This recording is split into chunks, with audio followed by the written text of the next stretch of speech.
Kolkata knight riders వెస్ sunrisers Hyderabad మధ్య జరుగుతున్న మ్యాచ్‌లో ఎస్ఆర్‌హెచ్ జట్టు టాస్ గెలిచి బౌలింగ్ ఎంచుకుంది.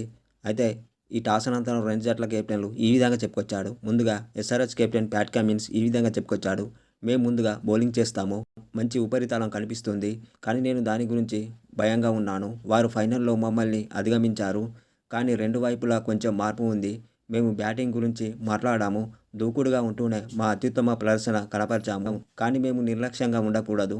అతను అద్భుతంగా ఉన్నాడు. ఏ పరిస్థితికైనా భయపడడు. సమన్వయం కీలకం. కానీ మాకు స్పష్టమైన ఆలోచన ఉంది" అని చెప్పుకొచ్చాడు ప్యాట్ కమిన్స్. ఆ తర్వాత కేకేఆర్ కెప్టెన్ అజింక్య రహానె ఈ విధంగా చెప్పుకొచ్చాడు. "బాగుంది. నేను నిజంగా సంతోషంగా ఉన్నాను. పిచ్ మేము కూడా ముందుగా బౌలింగ్ చేసేవాళ్ళము. ఇది మా స్పిన్నర్లకు సరిపోతుంది. హోమ్‌లో మీకు కావాల్సింది పొందాలి.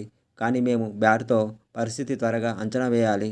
మేము కలిసి కూర్చున్నాము. మనం ఎలా మెరుగుపడగలమో చర్చించాము. కానీ ఇది చాలా పొడవైన టోర్నమెంట్. మరియు ఇది ఒక చెడ్డ రోజు. స్పెన్సర్ జాన్సన్ స్థానంలో మోయిన్ అలీ వచ్చాడు. అన్ని ప్రణాళికతో సంబంధం లేకుండా మేము బయటకు వచ్చి మధ్యలో బాగా రాణించాలి" అని చెప్పుకొచ్చాడు అజింక్య రహానె.